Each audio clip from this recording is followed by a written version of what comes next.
Salam sejahtera, terima kasih karena bersama dengan saya di Nazilin Unity Channel. Saudara-saudara sekalian, masih hangat berkait dengan SD, kononnya Muhyiddin layak jadi Perdana Menteri, tetapi telah disangkal oleh beberapa pihak, termasuklah kali ini Azalina Othman Said, Menteri untuk Undang-Undang dan Transformasi Parlimen, menyatakan bahwa SD Muhyiddin tak semudah pertandingan sukan. Isu membabitkan 115 akuan bersumpah SD yang dibangkitkan pengerusi Perikatan Nasional Muhyiddin Yassin tidak semudah seperti pertandingan sukan, kata Menteri di Jabatan Perdana Menteri Undang-Undang dan Reformasi Institusi Azalina Othman Said. Ini kerana katanya persetujuan untuk membentuk kerajaan mesti datang daripada parti dan bukan individu selain tertakluk kepada Undang-Undang Anti Lompat Parti. Perkara ini, fakta inilah yang gagal diterjemahkan, gagal diterangkan oleh Parti Bersatu, geng-geng Muhyiddin dan termasuk Muhyiddin. Banyak pihak macai yang menyokong Muhyiddin. Ramai pihak yang cuba menegakkan benang yang basah.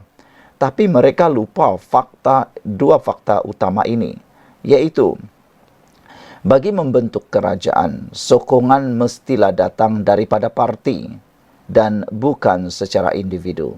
Menurut Akta Lompat Parti, sekiranya mereka menyokong secara parti, datang daripada parti, ianya adalah sah.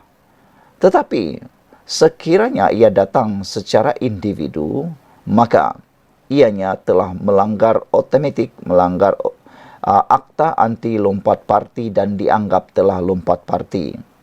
Selain daripada itu sebabnya SD sudah tidak diguna pakai lagi dalam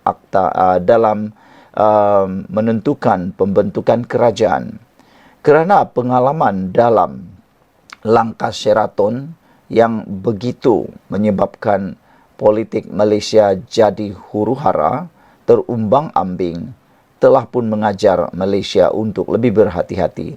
Itu sebabnya Parlimen telah pun meluluskan di bawah pentadbiran Muhyiddin Yassin lagi itu, telah meluluskan bahawa mana-mana individu yang menyokong atau mahu membentuk kerajaan berdasarkan SD sudah tidak boleh pakai lagi.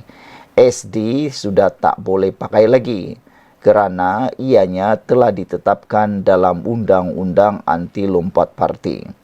Maka dengan itu, siapa-siapa yang menyokong secara SD, tanda tangan macam mana sekalipun tanda tangan itu macam mana ribu-ribu pun SD-nya, sudah tak boleh pakai. Mesti datang daripada parti. Kalau datang daripada parti, tak perlu pun tanda tangan SD, boleh diterima pakai.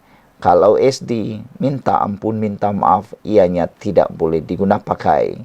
Saudara-saudara sekalian, selain daripada itu, Akta Anti Lompat Parti, khususnya daripada Barisan Nasional UMNO, telah menyatakan sesiapa yang menyokong pembentukan kerajaan secara individu perlu membayar bon sebanyak 100 juta ringgit.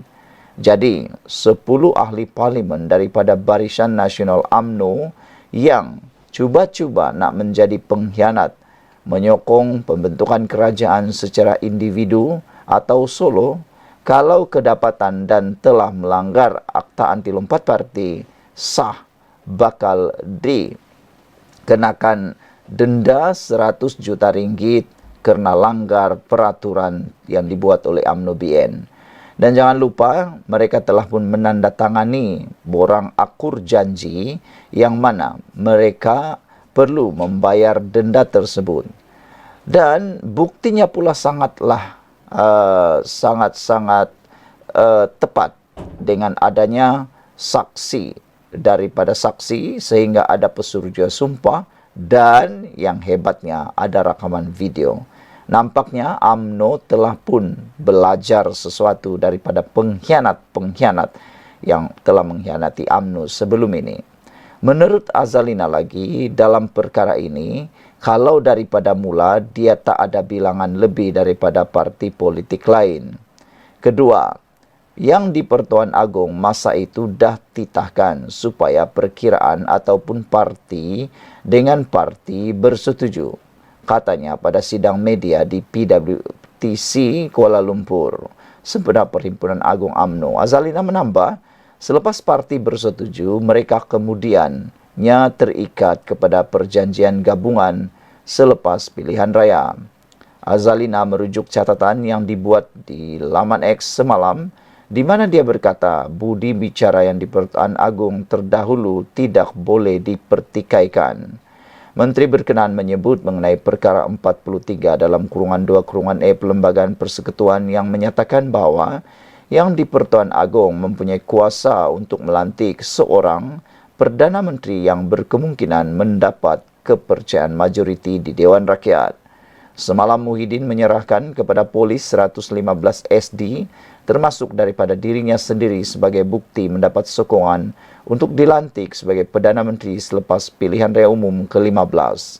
Media turut mendapat salinan SD yang diberikan Muhyiddin kepada istana bertarikh 12 November 2022 di mana dia menyebut bahawa dia telah melampirkan 51 SD daripada PN, PAS 22, GPS 22, Gabungan Rakyat Sabah 6, Parti Kesejahteraan Demokratik Malaysia 1, serta SD daripada 10 ahli parlimen BN dan 2 ahli parlimen bebas.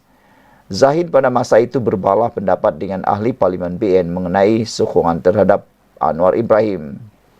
Walau bagaimanapun, Zahid telah pun menyatakan bahawa terdapat 2 SD yang berbeza, yang mana 10 ahli parlimen yang kononnya menyokong Muhyiddin Yassin telah menandatangani 2 SD, iaitu SD menyokong BN dan SD yang menyokong Muhyiddin Yassin. Oleh sebab itulah 10 MP itu tidak boleh dikira sebagai menyokong Muhyiddin Yassin. SD berkenaan antara dokumen yang diberikan Muhyiddin kepada polis yang membantu siasatan dalam ucapannya yang menyentuh 3R. Sebelum ini tular di media sosial mengenai ucapan bekas Perdana Menteri itu yang dikatakan menyentuh kewibawaan Sultan Pahang Al-Sultan Abdullah Riayatuddin Al-Mustafa Bilal Shah. Saudara-saudara sekalian, apa pula pendapat anda semua? Kalau selepas mendengar daripada penafian Muhyiddin Yassin, daripada Zaid Hamidi, ia cukup jelas bahawa sebenarnya Muhyiddin memang tidak boleh dilantik Perdana Menteri.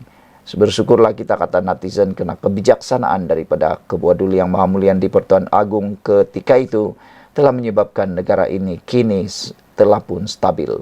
Sekian dulu untuk kali ini. Jangan lupa tinggalkan komen anda.